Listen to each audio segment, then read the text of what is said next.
Queridos, abra sua Bíblia em Colossenses, capítulo 1. Colossenses, capítulo 1, verso 12. Colossenses, capítulo 1, verso 12. E o verso 13, que diz assim: dando graças ao Pai, que nos tornou digno de participar da herança dos santos no reino da luz. Pois Ele nos resgatou do domínio das trevas e nos transportou para o reino do seu Filho amado. Vamos repetir esses dois versos, todos juntos, 2, 3. Dando graças ao Pai, que nos tornou dignos de participar da herança dos santos no reino da luz, pois Ele nos resgatou do domínio das trevas e nos transportou para o reino do seu Filho amado. Gratos por participar da herança dos santos. Acho que tem uma tela aqui. Você pode repetir esse tema conosco? Gratos por participar da herança dos santos. Às vezes nós recebemos alguma coisa, seja de Deus ou de uma pessoa querida, valorizamos por algum tempo e depois nos esquecemos do valor daquele presente. O apóstolo Paulo está aqui falando à igreja de Colossos, na Ásia Menor, dizendo que ele dava graças ao Pai, que nos tornou digno de participar da herança dos santos no reino da luz. A palavra aqui, graça, e também participar de uma herança e reino da luz. Tem muitas coisas que nós poderíamos tirar desse versículo aqui. Eu gostaria de chamar a atenção para a palavra luz, ou reino da luz, colocando o Evangelho de João em foco, quando o evangelista João vai descrever, assim como os outros 4 evangelistas, sobre a vinda do Messias. Ele descreve a vinda de Jesus, o Salvador do mundo, e ele utiliza a figura da luz para representar a imagem de Cristo e do reino que ele veio anunciar. No Evangelho de João, no capítulo 1, no verso 4, ele diz, 4, 5 e 9: nele estava a vida, e esta era a luz dos homens. A luz brilha nas trevas, e as trevas não a derrotaram.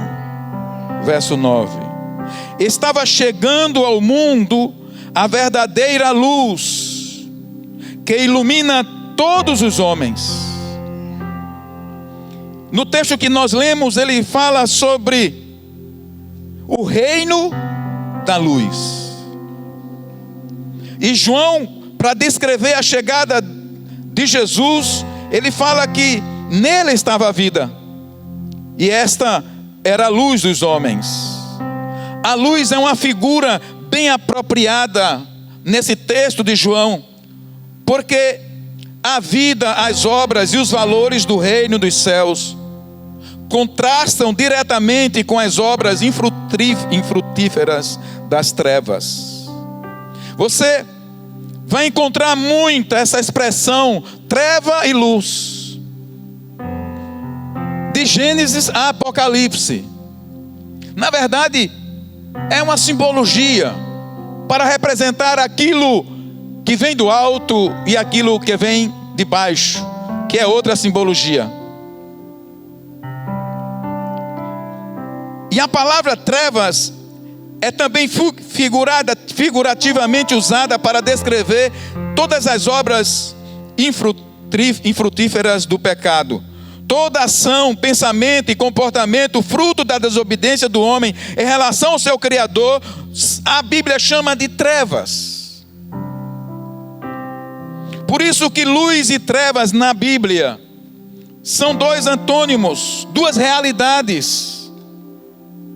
Em toda a Bíblia nós vamos ser exortados a abandonar as obras infrutíferas das trevas e a viver como filhos da luz. Então João continua descrevendo aqui, dizendo que, verso 9, estava chegando ao mundo a verdadeira luz que ilumina todos os homens. E aí logo em seguida ele vai colocar o objetivo daquela luz está chegando ao mundo. Verso 10 e 11 ele diz: aquele que é a palavra estava no mundo, e o mundo foi feito por intermédio dele, mas o mundo não o reconheceu. Veio para o que era seu, mas os seus não o receberam. Contudo, verso 12, aos que o receberam, aos que creram em seu nome, deu-lhes o direito de se tornarem filhos de Deus, os quais não nasceram por descendência natural, nem pela vontade da carne, nem pela vontade de algum homem, mas nasceram de Deus. João introduz o propósito da luz ter brilhado nas trevas: gerar filhos da luz. Os filhos de Deus são filhos da luz. Por isso que Paulo, escrevendo aos Efésios, capítulo 5, verso 8, ele vai dizer assim: porque outrora vocês eram trevas, mas agora são luz no Senhor. Vamos repetir essa palavra, é o verso 8, 9, a igreja declarando essa palavra. Diga, 2, 3. Porque outrora vocês eram trevas, mas agora são luz no Senhor. Vivam como filhos da luz, pois o fruto da luz consiste em toda bondade, justiça e verdade. Você vai repetir esse verso 8 dizendo assim: porque outrora eu era trevas, mas agora sou luz. Todos juntos? Porque outrora eu era trevas, mas agora sou luz no Senhor, e eu viverei. Amém, aleluia. Diga bem forte: eu viverei como filhos da luz. Por isso que Paulo escreve aos Colossenses, dizendo, Colossenses, o verso que nós colocamos, 1, 12 e 13, pode colocar: damos graças ao Pai,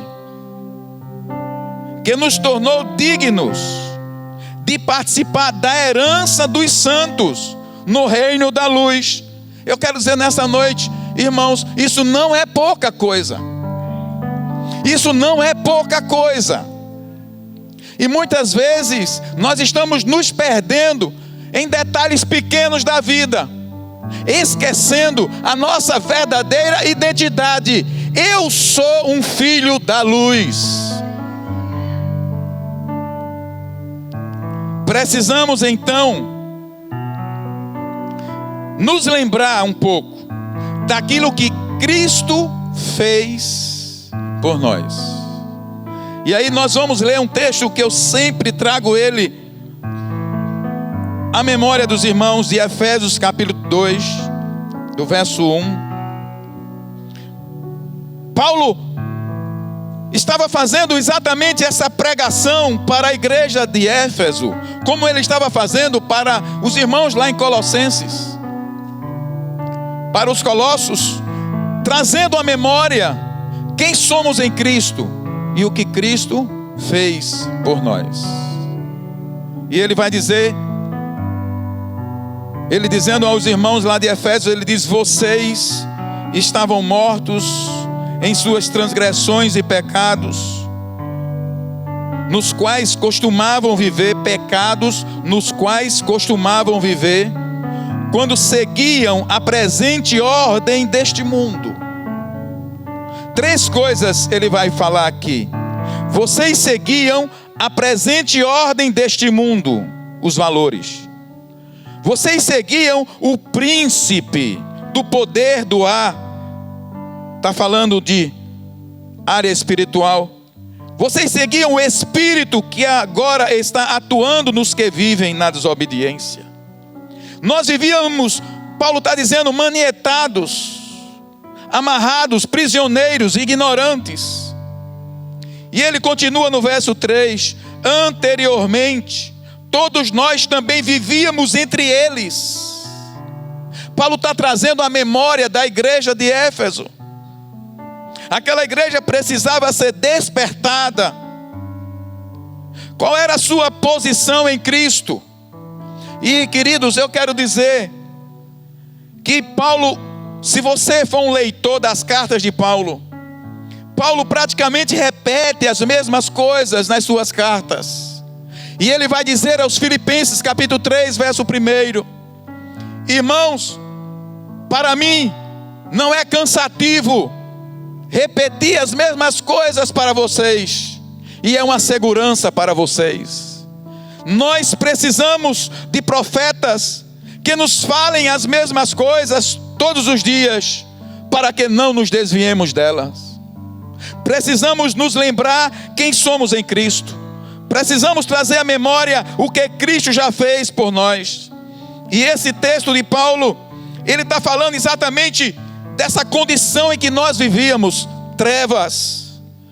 Vocês estavam mortos, vocês estavam prisioneiros.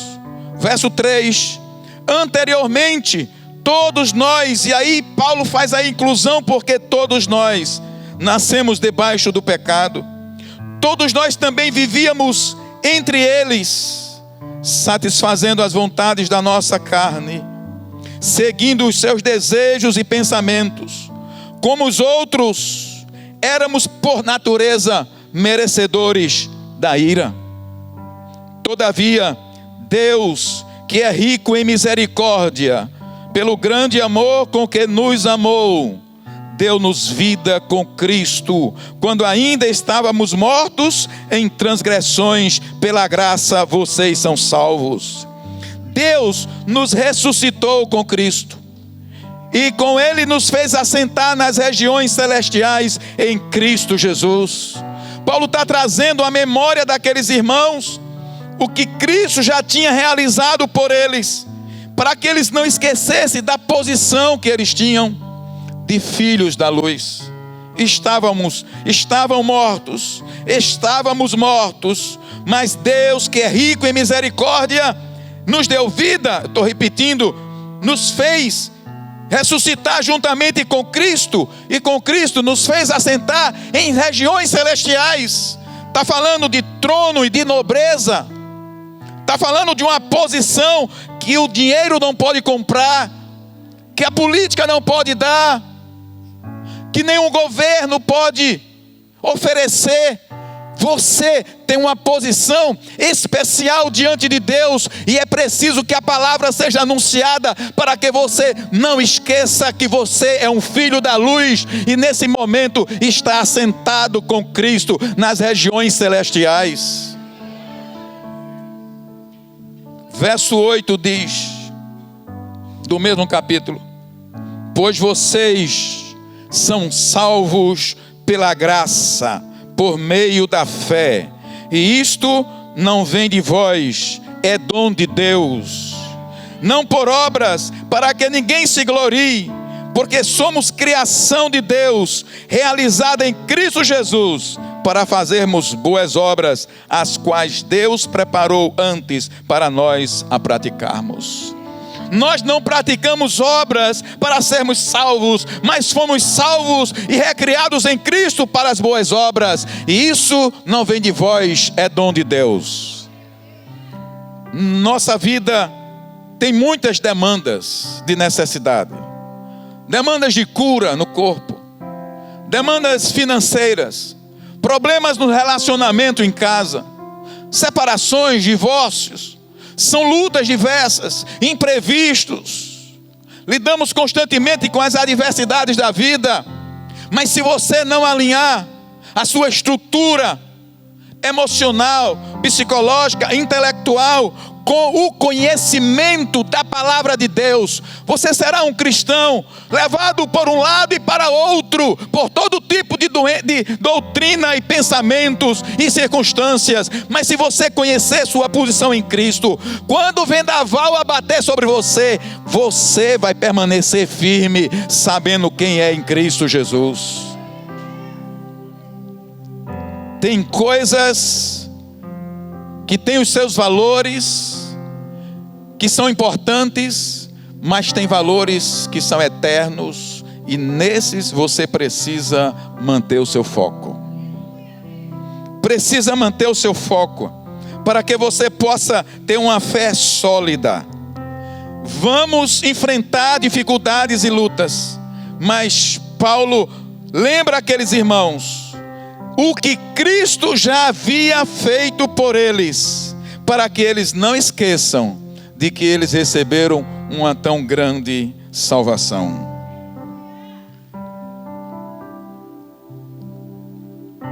Como consequência daquilo que nós lemos em Colossenses 1:12, damos graça ao Pai que nos tornou digno de participar da herança dos santos. Eu quero dizer que a primeira herança que nós recebemos, ela tem uma implicação em todas as áreas da nossa vida. É que quando nós aceitamos o Senhor Jesus como Senhor e Salvador da nossa vida, nós somos selados com o Espírito Santo da promessa. Veja o que diz Efésios capítulo 1, verso 13. Efésios capítulo 1, verso 13.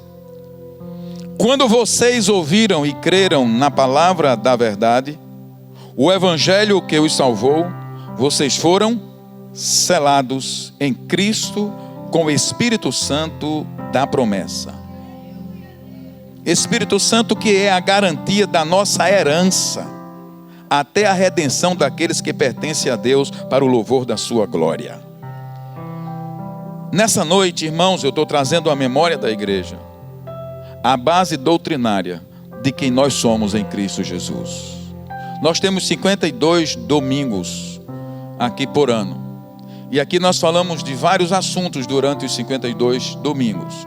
Hoje eu quero trazer à sua memória quem você é em Cristo e o selo que você tem e carrega com você, carimbado por Deus com o Espírito Santo da promessa. Esse conhecimento, esse entendimento deve mudar e deve nortear a sua vida e as suas atitudes. Você é um templo do Espírito Santo. Você foi selado. Eu costumo contar essa história, já repeti aqui algumas vezes, no tempo antigo, na Fenícia, na região ali da Palestina, onde hoje, próximo ali, onde ficava Jope, ali era um local de mercado, de transporte de madeira. Então os navios vinham de outros lugares comprar madeira naquela região da Fenícia, onde fica Jope, onde Tel Aviv hoje, mais ou menos ali. E os navios, eles vinham de vários lugares. De lá também chegou os navios que trouxeram madeira para o templo de Salomão. E a prática era que os compradores, os senhores, os ricos, eles iam à frente para escolher a madeira, e ele comprava aquelas madeiras, aquelas toras de madeiras do cedro, e voltava para a sua terra, e depois ele mandava uma embarcação com um capataz pegar a sua madeira. O comentarista diz que como é que aquele capataz que não esteve com o seu senhor, depois de meses de viagem, vem e encontra aquela madeira, exatamente aquela madeira, que o seu senhor adquiriu e comprou. Era simples. É porque em todos os troncos de madeira ele deixava um selo de que aquela madeira lhe pertencia. O capataz sabia exatamente qual era a madeira que o seu senhor tinha separado e escolhido. A Bíblia diz que você foi selado com o Espírito Santo da promessa, que é o penhor, que é a garantia da sua herança nos santos até a volta de Cristo Jesus. Fomos marcados, fomos selados. E eu quero dizer para você nessa noite, em nome de Jesus, você não pode fugir disso, nem você pode esquecer disso. Você foi selado com o Espírito Santo da promessa. E é por isso que o apóstolo Paulo, escrevendo aos Coríntios, 1 aos Coríntios, capítulo 3, verso 16. 1 aos Coríntios, capítulo 3, verso 16. Ele vai dizer assim: vocês não sabem que são santuário de Deus e que o Espírito de Deus habita em vocês? E também no verso 6 e 19, 20. 1 Coríntios 6, 19 e 20. Diz: acaso não sabem que o corpo de vocês é santuário do Espírito Santo que habita em vocês, que ele foi dado por Deus, e que vocês não são de si mesmos, vocês foram comprados por alto preço. Portanto, glorifiquem a Deus com o seu próprio corpo. É preciso que a ficha caia, irmãos. É preciso que nós entendamos isso. Você é santuário, é templo do Espírito Santo de Deus. Seja para você permanecer firme quando os vendavais dão contra a sua embarcação, ou seja, quando você estiver diante da oferta do pecado. Você é santuário, você pertence a Deus. Quando você anda, Deus se move com você. Eu estou lendo palavra do Senhor, eu estou explicando aos irmãos que você precisa entender essa verdade, de que não é uma coisa, aceitar o Evangelho não é só uma coisa mental, racional, é uma obra divina, que Deus faz através do Espírito Santo, quando Ele sela você. Por isso que todo crente que é realmente selado pelo Espírito Santo, ele tem convicção de que ele não pertence mais a si mesmo, mas ele é propriedade exclusiva do Senhor Jesus. Eu vou repetir o verso 19 e o verso 20. Acaso não sabem que o corpo de vocês, a igreja pode ler comigo todos juntos, 2, 3. Acaso não sabem que o corpo de vocês é santuário do Espírito Santo que habita em vocês, que ele foi dado por Deus e que vocês não são de vocês mesmos? Você não lhe pertence. Sabe, irmãos, eu passei muitos anos da minha vida, e eu até, por isso que Deus permitiu, para que eu possa compreender algumas ovelhas que a gente acompanha, que a gente vai caminhando junto, porque eu passei muito tempo crendo nessa verdade, mas deixando ela de lado. Eu pertenço a Deus, mas na verdade, entrega mesmo de reconhecer que Ele é o meu dono, de fato Ele é o meu Senhor, isso é uma entrega diária e constante. E até que eu me rendesse completamente, levou alguns anos, mas eu quero dizer, não pertenço mais a mim. Ele tem a última palavra e tem a primeira palavra. Deve ser assim na minha vida e na sua vida. Somos dele. Vocês foram comprados por alto preço. Portanto, glorifiquem a Deus com o seu próprio corpo. Que o Espírito Santo fale a você nessa noite. Porque corpo aqui, tanto é essa matéria, essa casa que ele habita, como tudo que envolve o seu ser, pertence a ele. E que Deus ministre ao seu coração o que ainda falta você entregar a ele como Senhor da sua vida. Qual é a área da sua vida que ele ainda não é Senhor? Paulo, escrevendo aos Romanos capítulo 8, verso 11, ele vai confirmar essas mesmas verdades. E é por isso, irmãos, que às vezes a gente precisa parar para ler bastante as cartas de Paulo, porque Deus escolheu Paulo para esboçar a doutrina cristã. E Paulo, escrevendo aos Romanos capítulo 8, você poderia ler o capítulo 8 todinho de Paulo, ou de Romanos, mas no verso 11, depois 13 a 17, no verso 11, ele tem um texto muito forte, muito lindo. E se o Espírito daquele que ressuscitou Jesus dentre os mortos habita em vocês, aquele que ressuscitou a Cristo dentre os mortos também dará vida a seus corpos mortais por meio do seu Espírito que habita em vós, ou em vocês. E o verso 13, ele vai dizer assim: pois se vocês viverem de acordo com a carne, morrerão. Mas se pelo Espírito fizerem morrer os atos do corpo, viverão. Porque todos os que são guiados pelo Espírito de Deus são filhos de Deus. Pois vocês não receberam um espírito que os escravize para novamente temerem, mas receberam o Espírito que os torna filhos por adoção, por meio do qual clamamos: Pai, Paizinho, ou Abba, Pai. O próprio Espírito testifica, ou testemunha ao nosso espírito que somos filhos de Deus.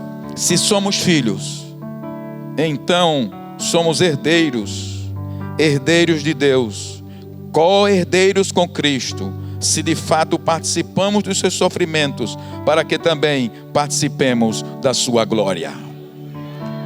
O Novo Testamento, ele está cheio dessa promessa, de que nós somos selados e somos um templo do Espírito Santo. O Espírito de Deus habita em nós. E irmãos, não tem outra maneira de você também vencer o pecado e vencer as lutas dessa vida, se não for pelo Espírito de Deus que habita em você.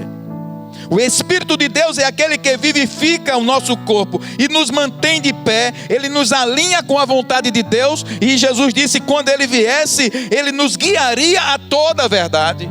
Por isso o Espírito Santo, ele é indispensável como o companheiro, o conselheiro, o paracleto, aquele que fica ao lado. O Espírito Santo é aquele que promove a obra de Deus na nossa vida. Mas nós precisamos deixar que Ele faça isso. Talvez a sua área hoje seja de matar o seu eu. Talvez o que Deus queira fazer, e o Espírito está clamando, é que você abdique das suas vontades, dos seus desejos. Você já conhece a palavra, mas não está vivendo a palavra. Eu quero dizer que pelo Espírito de Deus é possível viver a palavra. Efésios capítulo 5, verso 30. Efésios 5, 30. Ele vai dizer assim, como uma forma dessa realidade que o Espírito de Deus habita em nós: não entristeçam o Espírito Santo de Deus, com o qual vocês foram selados para o dia da redenção. Aqui confirma mais uma vez que você tem um selo, o selo do Espírito Santo. E aqui diz: não entristeça o Espírito. Em Tessalonicenses 5,19 diz: não apague o fogo do Espírito, não abafe o Espírito. O que eu quero dizer, irmãos, é que você, depois que entregou sua vida a Jesus, e você tem consciência disso, tem alguém que mora aí dentro. Ele é Deus, é o Espírito de vida, e que nós podemos entristecê-lo com as nossas ações, com as nossas atitudes. E é por isso que nós precisamos diariamente entregar tudo do nosso ser na direção dele. Paulo vem descrevendo aqui vários conselhos na carta de Efésios, e ele então vai dizer: não entristeçam o Espírito Santo, com o qual vocês foram selados para o dia da redenção. Tiago capítulo 4 verso 5, esse texto também é mais uma confirmação disso. Tiago 4, 5 diz assim: ou vocês acham que é sem razão que a Escritura diz que o Espírito que Ele fez habitar em nós tem fortes ciúmes? Olha para esse texto, igreja, leia comigo, todos juntos. Ou vocês acham que é sem razão que a Escritura diz que o Espírito que Ele fez habitar em nós tem fortes ciúmes? Aqui nós vemos o Espírito Santo não é uma força, não é uma influência, Ele é uma pessoa, Ele é Deus presente em nós. Por isso Paulo vai continuar exortando as igrejas, e em Gálatas capítulo 5, Paulo dá uma palavra à igreja da Galácia, e ele diz assim, capítulo 5, verso 16 em diante, ele diz: por isso digo, vivam pelo Espírito, e de modo nenhum satisfarão os desejos da carne. Pois a carne aqui, a natureza humana, as minhas vontades do ego da minha pessoa, pois a natureza humana deseja o que é contrário ao Espírito, e o Espírito o que é contrário à carne. Por isso, vou dar um conselho: é melhor você se render logo às obras do Espírito, porque essa luta vai ser constante. É melhor você entregar logo tudo: os desejos, as paixões, os impulsos. Entrega a Ele. É melhor entregar a Ele, porque o que vem dele é vida. Pois a carne, porque o desejo da natureza é contrário ao Espírito, e o Espírito é contrário à carne. Carne aqui, natureza humana. Eles estão em conflito um com o outro, de modo que vocês não fazem o que desejam. Mas se vocês são guiados pelo Espírito, não estão debaixo da lei, e aqui, lei do pecado.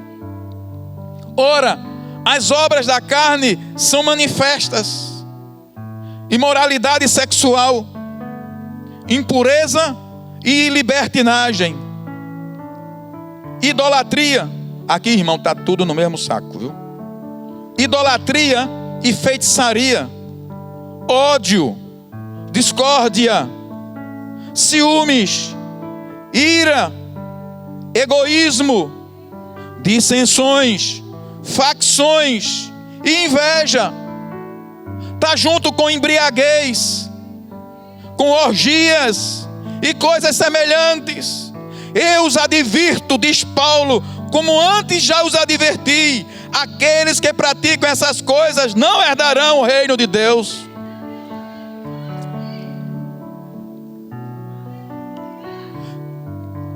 Religiosamente nós separamos pecado, mas Deus não separa pecado.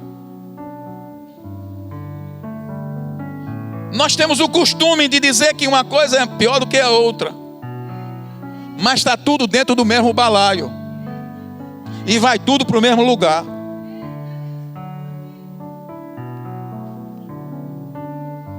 Em compensação, veja o que vem de Deus. Verso 22, toda a igreja bem junto, todos.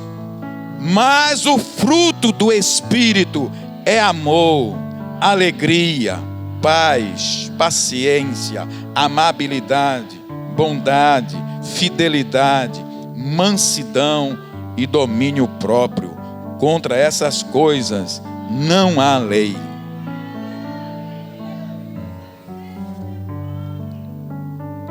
Mas o fruto do Espírito é amor.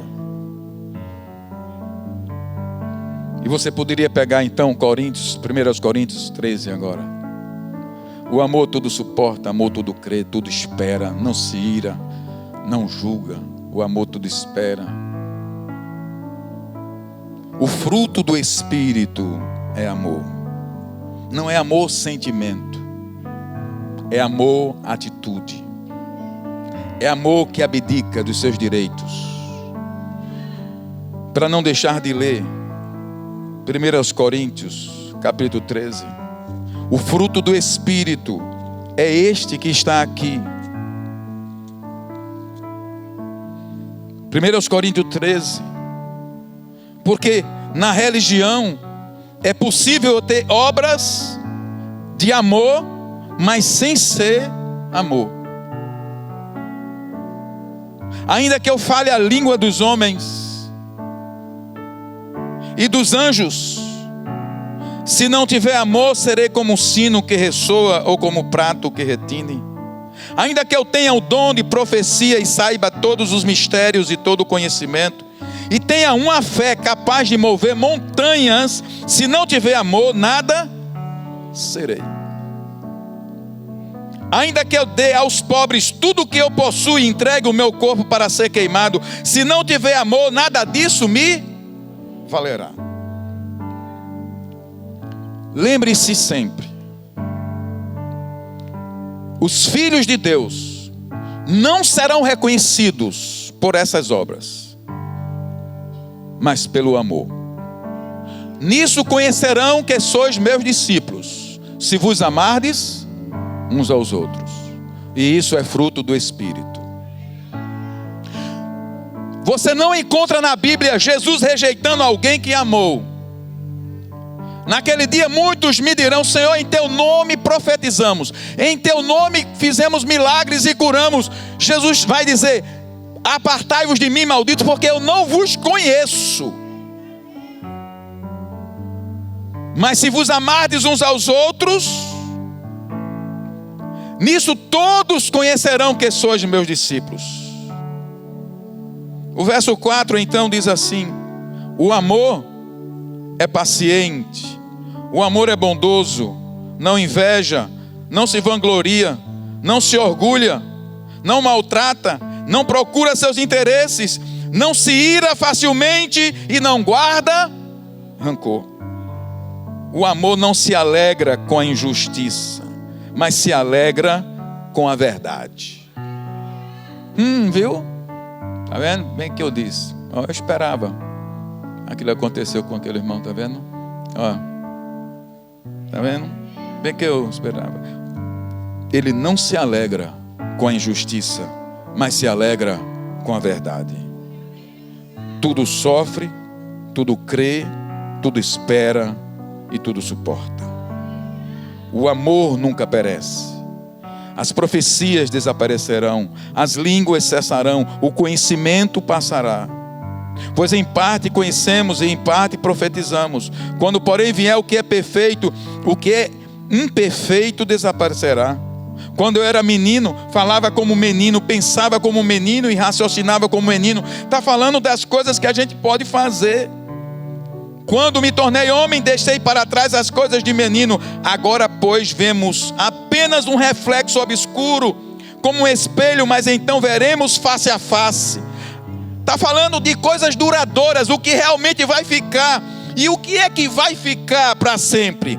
Agora conheço em parte, então conhecerei plenamente, da mesma forma como sou plenamente conhecido. Assim permanecem agora estes três: a fé, a esperança e o amor. O maior deles, porém, é o amor.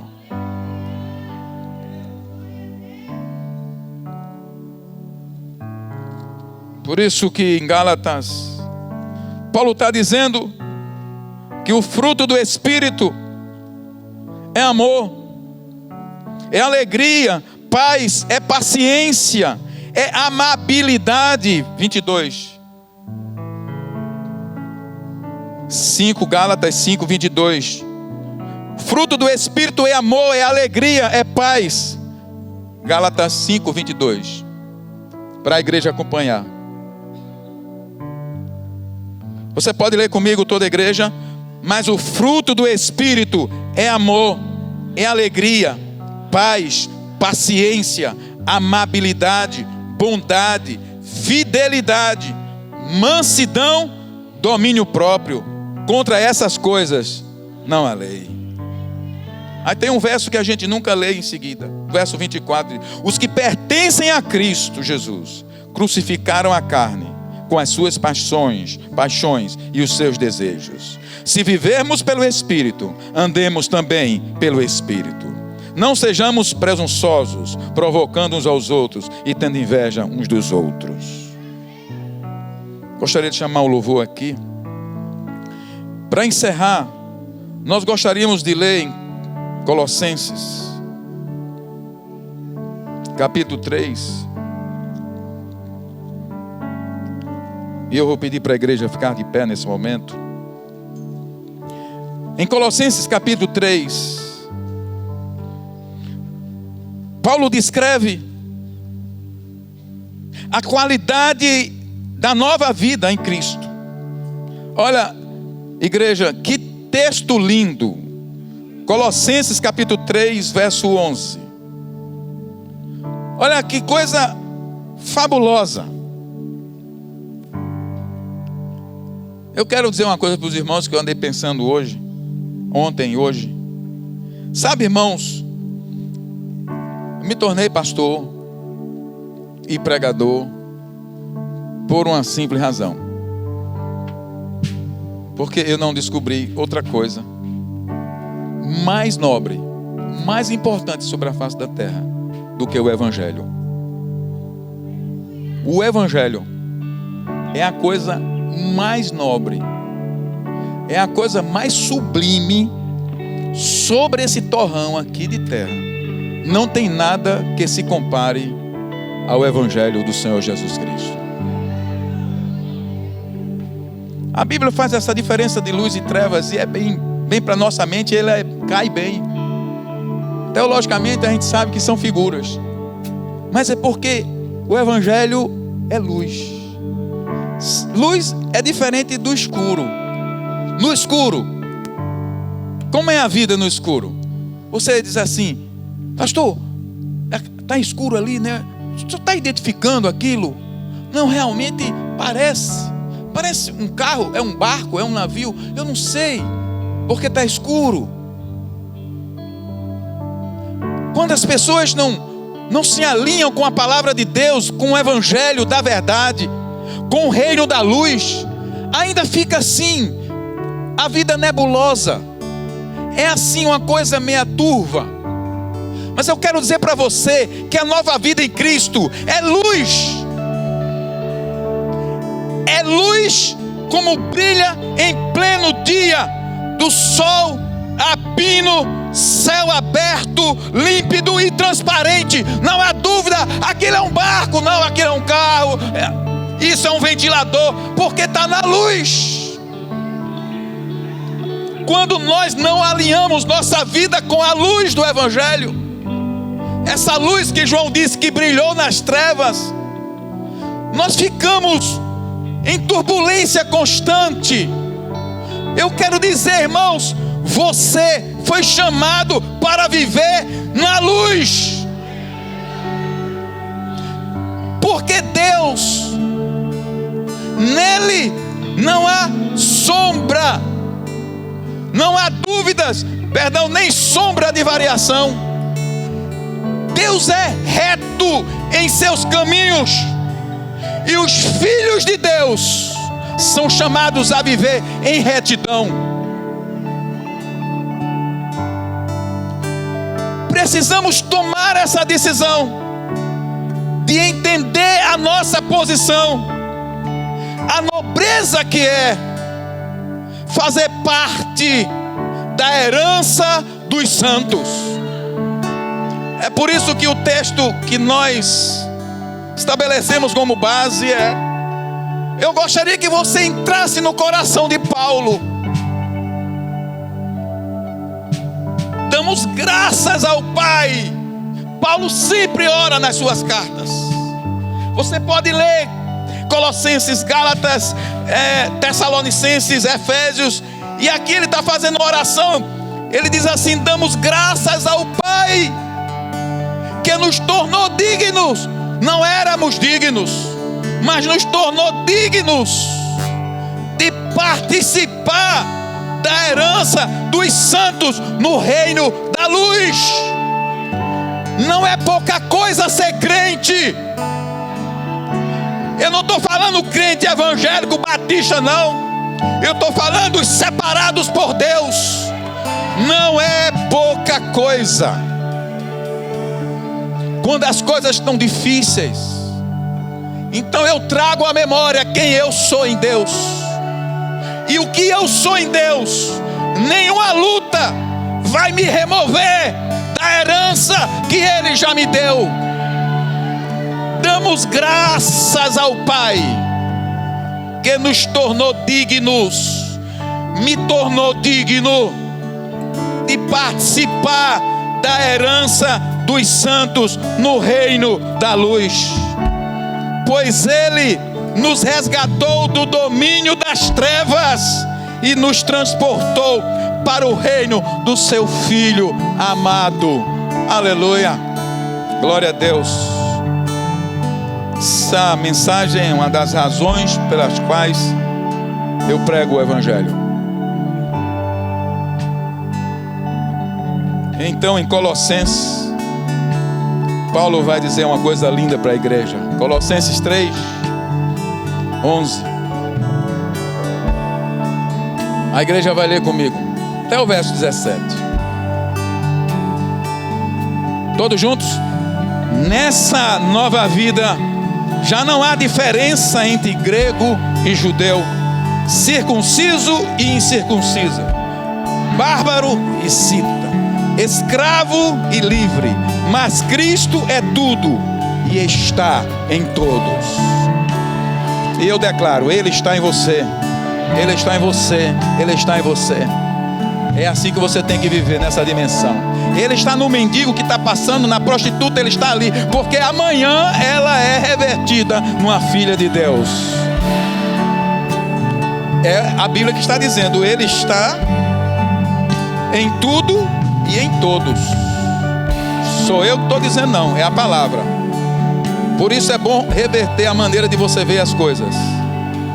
Lembra de Pedro quando viu o lençol descendo com os animais e disse: isso é impuro? E Deus disse: ei, não chama de impuro o que eu santifiquei. A igreja tem que ter olhos amorosos e compassivos. Paulo vai mostrar aqui. Nessa nova vida já não há diferença. Glória a Deus por isso, porque senão eu não estaria aqui pregando. Não há diferença entre grego e judeu, porque havia uma circunciso e incircunciso. Bárbaro era aqueles que não tinham cultura, cita eram os cultos, escravo e livre, mas Cristo é tudo e está em todos. Vamos continuar, toda a igreja, verso 12 em diante. Portanto, como povo escolhido de Deus, santo e amado, revistam-se de profunda compaixão, bondade, humildade, mansidão e paciência. Suportem-se uns aos outros e perdoem as queixas que tiverem uns contra os outros. Perdoem como o Senhor lhes perdoou. Acima de tudo, porém, revistam-se do amor, que é o elo perfeito. Que a paz de Cristo seja o juiz em seu coração, visto que vocês foram chamados para viver em paz, como membros de um só corpo, e sejam agradecidos. Habite ricamente em vocês a palavra de Cristo. Ensinem e aconselhem-se uns aos outros com toda a sabedoria, e cantem salmos, hinos e cânticos espirituais com gratidão a Deus em seu coração. Tudo o que fizerem, seja em palavras ou em ação, façam-no em nome do Senhor Jesus, dando por meio dele graças a Deus. Você pode dar um glória a Deus? Aleluia.